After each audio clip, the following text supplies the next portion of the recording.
Hey guys, if you're catching this, this is Elise, back for some time, I guess. Uh, this is Decima, the second or first boss of Wing 8. And this is a group I ran with on the first day. And we think we figured out a lot of mechanics and we've come up with a pretty safe strat that as long as you follow these basic rules, you should be able to clear pretty straightforward. So now that we're looking at the arena, you can see where we've placed some markers. Arrow over here, you can see that there's a big gap between these things. We've been calling these pylons. Pylons because it's a similar term used among other raid wings for things that kind of are blocking projectiles. Think Adena. These pylons can be charged by a mechanic, which we'll talk about when we start seeing it show up on the screen, but you're going to split up your group into subs. This gamer right here is going to be your kiter. We think about kiters as being the same as on Q1 and the same as on Deimos hand kite, right? These are specialized roles that need to be self-sustaining and need to be able to be off group. Obviously, there's room for a lot of optimization for you speedy guys. I'm specifically talking about safe, global group strats here for your average raid comp. So having a parasitic contagion scourge, perfect for this role. You want something with movement. Sandswell in this case is great. Deadeye, also great. Daredevil, also great option. There are tons of choices for this. What you need is a fast movement skill like Blink. You need the ability to self-sustain, give yourself some kind of boon, but most of all, be able to give yourself healing by doing some type of damage. The other marker you're going to see on the screen is this heart marker. We are splitting subs so that in our case, it's going to be sub 1 and our kiter that are going to be outside of this red line on arrow. And our kiter is going to be opposite of heart marker. Heart marker is where our sub 2, right? One of which is me, I have a heart marker on me, is going to be melee range as tight on the boss as possible. We will talk about some mechanics as we see them, but for now we're going to start the fight. So in the early part of the fight, phase 1 out of 3 phases, you can see that our kiter with the yellow tag over there is standing outside and now he has baited this arrow, this orange arrow mechanic. That orange arrow is going to strike him and the goal is to not hit a pylon. When you hit a pylon, you charge it up. Charged pylons, as you can see with these ones with red around them, are the ones that spawn greens. Green mechanic is what you need to stand in to prevent Decima from getting these stacks. If you get too many stacks, she gets enraged and you all die. That's an instant wipe from the group. So collecting greens, critical mechanic. Do not get more than 10. Kiting, also critical mechanic. Make sure that you aim your arrow not directly at a pylon to charge it up. She is going to charge up pylons on her own. You don't want to add to that. This mechanic here, very important to have stability or be able to dodge time. It's incredibly similar to Kadim 2 with the knockback attack, where he does from the center. You can stability it, you can dodge it, and you can stay in just fine. So you can see we're all moving, collecting greens. Our melee team is. These orange spreads you can stack 2 with no issue. You can see we can recover very well, and our kiter is still out there making sure that he is the furthest one away to bait the arrow. Baiting the arrow happens when you are the furthest away. All right, I'm going to pause and roll this back a little bit so we can see exactly what's happening in between these phases. So at 75%, which is coming up right now, she has a break bar. Depending on your phase timing, this break bar can coincide with green collect, in which case everyone needs to be on a green and you need to CC fast. If you CC, no matter how low the break bar is, and a green gets in before she's fully CC'd, the break bar will reset. That can only happen a few times before she gets enraged and she wipes the group. You can tell that by on the top right hand side with the red for that accumulated charge. So need to make sure that she does not get too many greens going in. There are single person greens, two-person greens, and even three-person greens. The three-person greens you will get if someone has overcharged a pylon, i.e., you've pointed an arrow at a pylon and hit it too many times.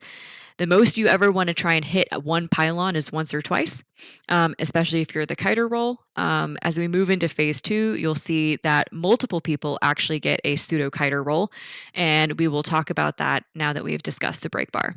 You can see we're very quick on this break bar. Now we have green collect. Everyone's job here is to go collect these greens and make sure that they do not get in before this next phase, which is a burn phase. Also important that as soon as these green collects happen, that you prod up your group, because you do take a lot of lasting damage from that. Group up as fast as you can, and now you can see she has an exposed debuff. You can do big damage here. This is your primary burn phase, and you really want to take advantage of it, meaning that you really need to boon up. All right, now you can see that our melee group over here on Heart side is all stacked up super close to the boss, and now there's an entire group of 4 gamers plus our kiter that are over there, and each of them have gotten arrows with numbers. Now see how they fan out? They're fanning out from each other so that they're not stacked, so that they don't take damage from each other's arrows, and they're also intentionally not pointing them at pylons. You can go between the pylons. This side of the arena happens to be very useful for that. So this is basically rinse repeat mechanic, except now we have a red arrow. The red arrow will go to whoever is the furthest out from the group, meaning that our arrow groups are going to stand on the edge of the red ring. The melee group is going to stand in the middle and do DPS, and our kiter, as you can see in the tag back behind my screen over here, is the one who is the furthest away, mostly chilling out in the back pylons. If you get caught in the red pylon, as any other gamer, you are toast. If you have the red arrow and you do not get behind a pylon, therefore charging it up, you are toast. It is an instant death mechanic that cannot be resolved. So here we are, melee team is collecting greens. You can see that we're collecting greens inside the red ring, and we let one of those greens get in intentionally because there was no safe way to do it without one of us dying. That is a great thing that everyone can focus on optimizing in the future. And again, this phase, very easy, rinse, repeat. We have the series of arrows for our kiting team over here. They've all nicely fanned out. They're not hitting any pylons. They're pointing their arrows between pylons. They're recovering. Melee team is collecting greens. Here we are again with a fast break bar, followed up by doing greens. I do want to explain a little bit about the arrow mechanics, so bear with me as I pause. So those gamers who had arrows, you get a debuff on you when you do the arrow mechanic, meaning that you take giga damage from standing in a green. However, if you have more than one person in a green, the damage that the green does to you as it's resolved is distributed among all the players.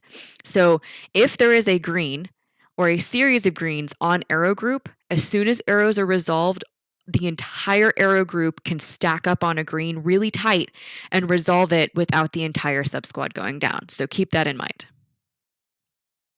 Here we are again, collecting our greens during this phase. Also really important to make sure that you have prot prior to the phase ending and going into this part. You need prot. You want to make sure that you don't down, don't die. Everyone stack up, get booned. She has exposed. This is a big burn phase, big burn phase. Now you can see important movement just happened from our kiter. Our kiter has now positioned opposite of where melee stack is. This is going to be really important when it shows up later. Melee stack is tight. Our arrow stack, our arrow baiters, are slowly moving back so that they are behind the melee stack. This is all distance based, not toughness based.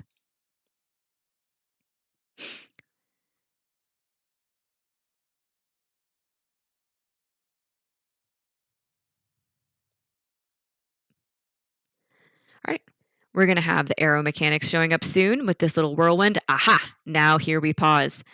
Our person who is the furthest away, our red kiter, the furthest away person will have an arrow, and opposite of the furthest away person will be a green arrow.